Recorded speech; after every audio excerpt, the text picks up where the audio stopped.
I was saying about Elizabeth, we know this from her work on Parliament Hill, is she rolls up her sleeves and she gets down to work.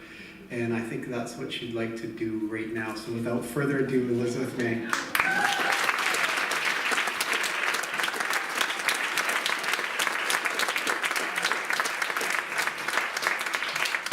Thank you. Well, it's, first of all, Haishka and John Elliott Sr., thank you for the beautiful welcome to Sartlet territory in Senchothan. There's a lot about being here and being a part of this community that is an extraordinary blessing, and being able to acknowledge territory when it's already been acknowledged by someone as thoroughly grounded as John Elliott Sr. is quite the honor. I'm also aware that a lot of you might not have known it was going to be a late evening and would like me to wrap it up quickly and go get home. But so I'm going to try to be as concise as I can be, recognizing that I'm probably at this point preaching to the choir. I don't think there's anyone out there in the audience really hoping that Trans Mountain Kinder Morgan get to build their pipeline.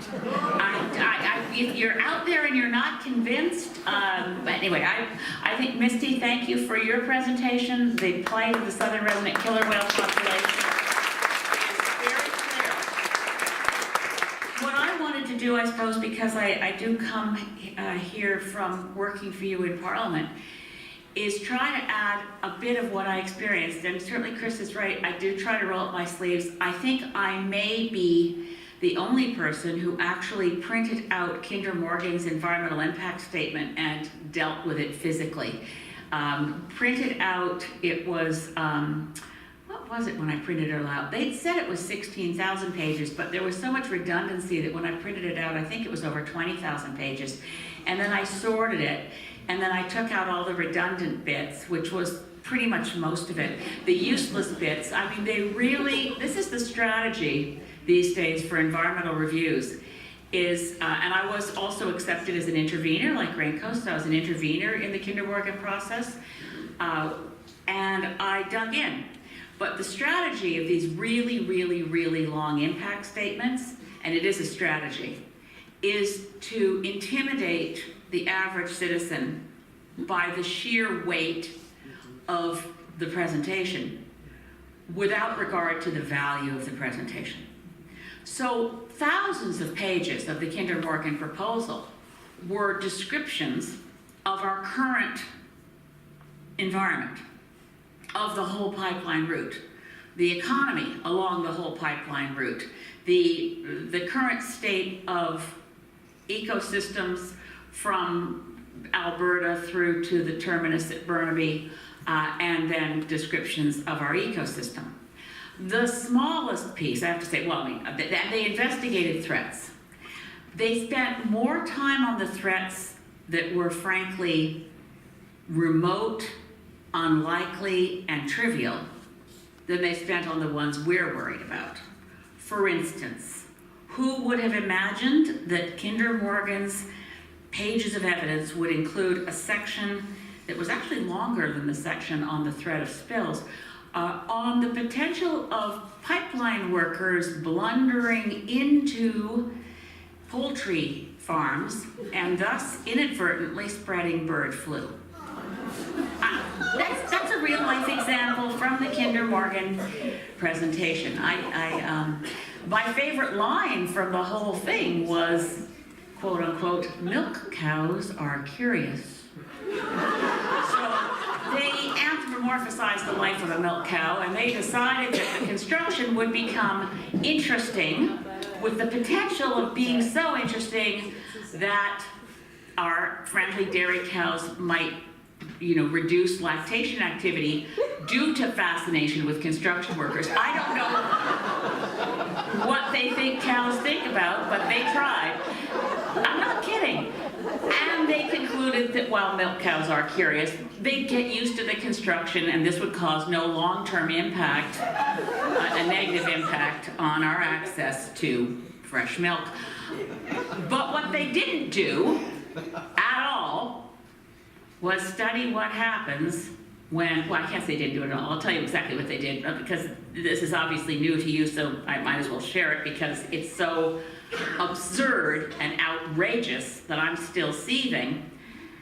They didn't study how bitumen would behave in the marine environment. So Misty, perfect presentation except for one thing. I'm going to dare the temerity of it all to correct you.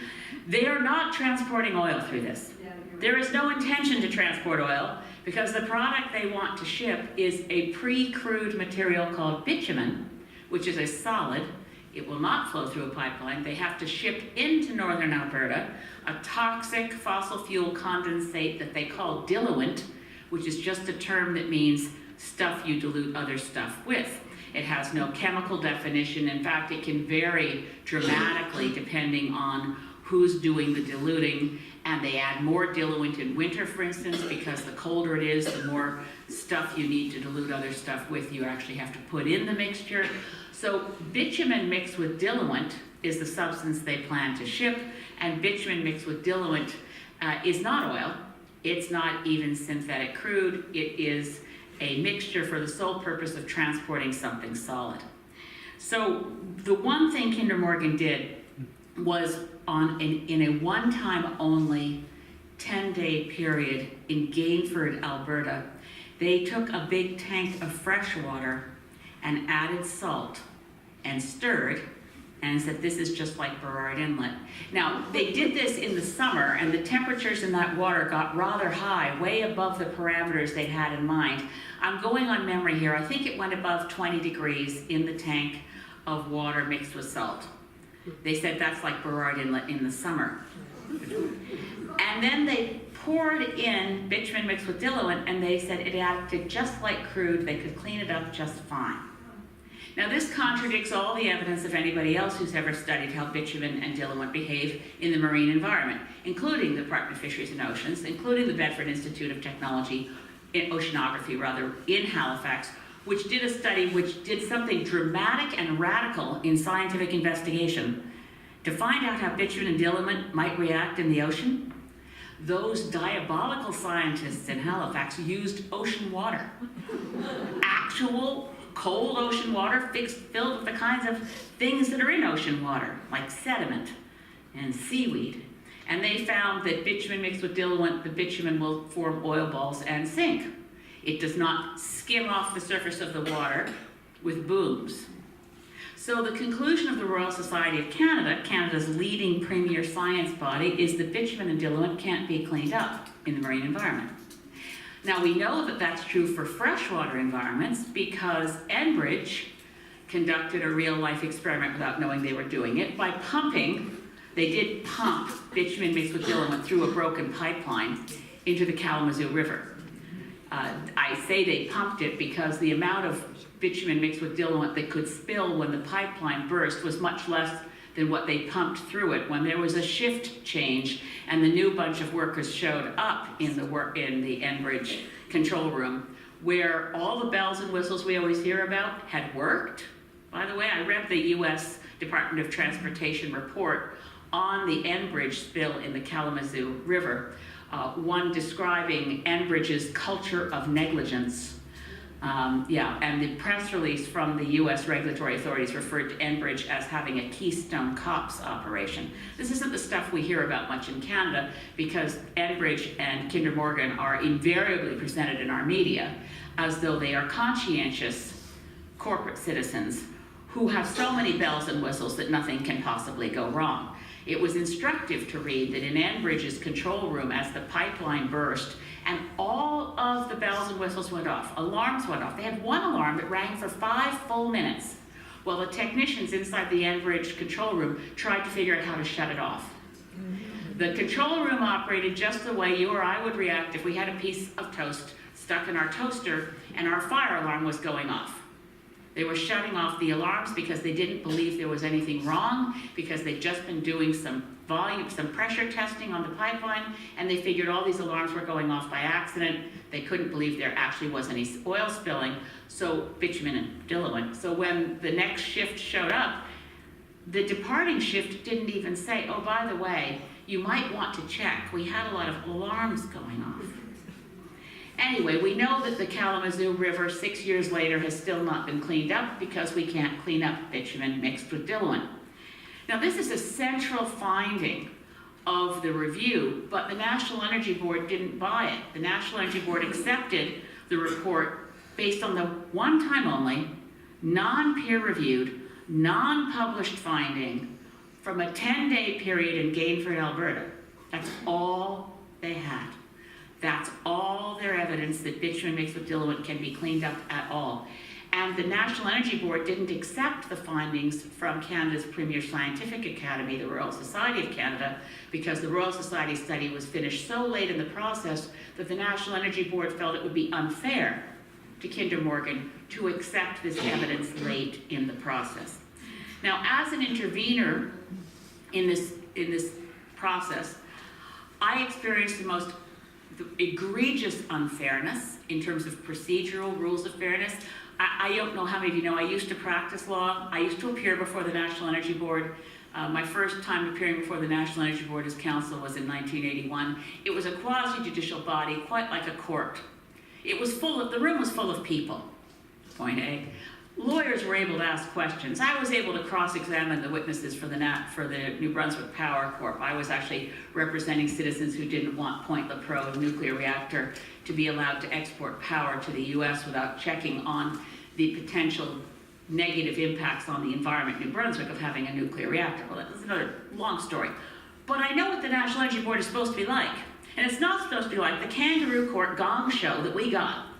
There are no words to describe as a lawyer my sense of grievance in finding out that as an intervener and member of Parliament, getting my status as an intervener by saying I represent the people of Saanich Gulf Islands who overwhelmingly don't want this project, I'm looking out for their interests, I wasn't allowed in the room at any point till final legal argument, and I was only allowed in the room for the time when I presented.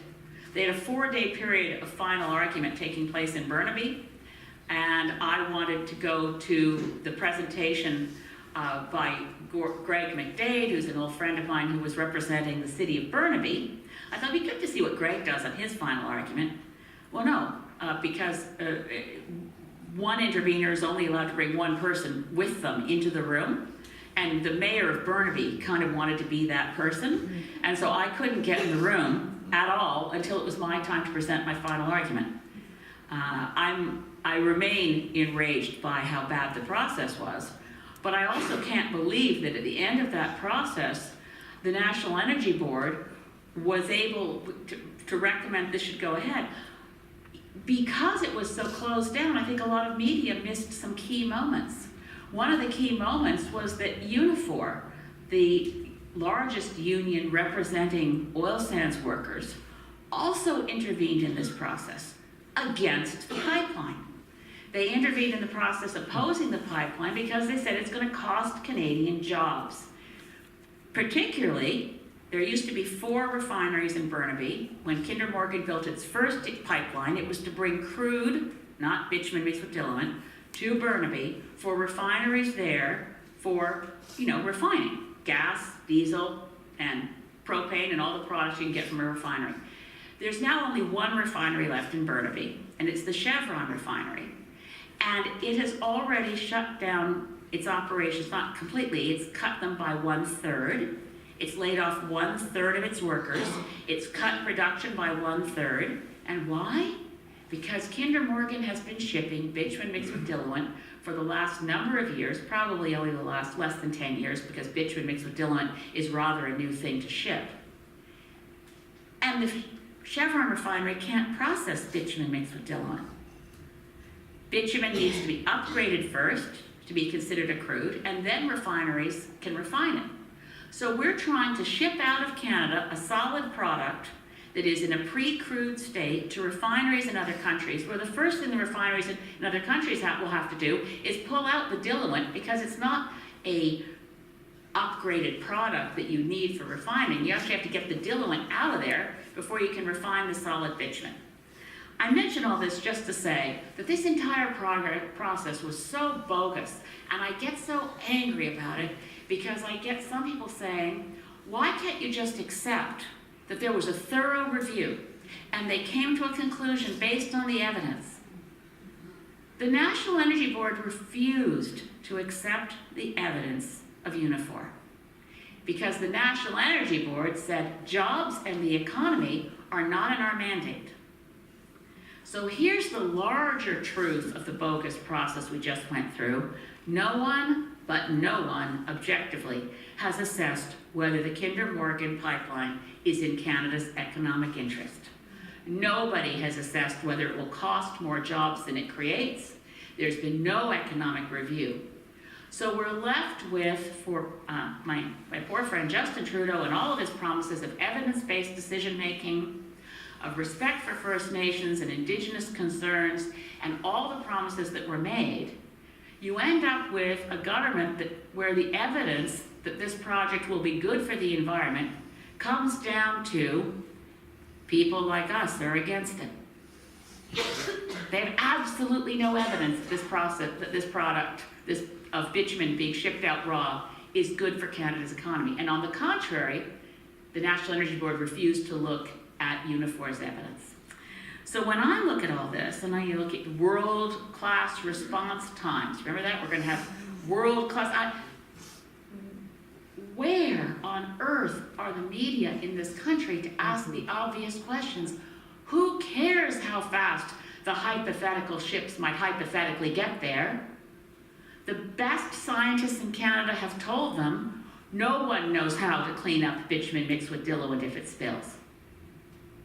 So unless they know something we don't know, such as really fast response times of ships, where all the people on board lean over the side weeping and human tears do something that science is currently unaware of, they have no way of cleaning this stuff up. It's the height of irresponsibility to have allowed this project to be approved without a baseline study of the costs and benefits to the economy and without an honest review of the science. And we didn't get either. So, like Misty, and thank you Raincoast for going to court, thank you City of Vancouver, thank you City of Burnaby, thank you Tsleil-Waututh and Musqueam and Squamish First Nations and the First Nations that are going to court and the environmental groups that are going to court to protect the southern resident killer whale population. You take all the legal arguments together, and I do not believe this project can go ahead because the process was so deeply flawed, the evidence wasn't there, and the abuse of rights that interveners have when they appear before a quasi-judicial body were egregiously violated. And judges may not know much about killer whales and they may not know much about salmon, but they do recognize when people, interveners, have been put through a sham process. So, we don't have anything yet to count on. We know the courts have a lot of cases in front of them. We know it will take a lot of money raising for, Chris, you're absolutely right when you're dealing with lawyers, so at this point I will say I'm a former lawyer. I currently I'm not legally entitled to be a lawyer, but I did go to court, I did appear before the National Energy Board as an MP on this. I've never been so appalled by anything I've gone through in my life as having to have my credentials checked if I slipped out of what's supposed to be a public hearing to use the washroom and come back on the one period of 4 hours I'm allowed in the room. This was a travesty, and we should be angry about it, and we should never give up, and we should certainly not assume that just because we've been told that we have to roll over and accept it, that does not mean we will. This is a bad decision for British Columbia. It's also a bad decision for Alberta, where they could create more jobs faster by refining the bitumen in Alberta and having a reduced amount of production in northern Alberta of bitumen, but more jobs created per unit of production. So there's another larger, longer economic argument. But I promised myself and a few of you in this room that I would not keep you past 9 o'clock. So it now being 2 minutes to 9, I'm going to say, take a breath, open up your wallets, enjoy what's left of the evening, and if you have any questions for me, I will hang around because forgive me my Scarlett O'Hara moment, but as God is my witness,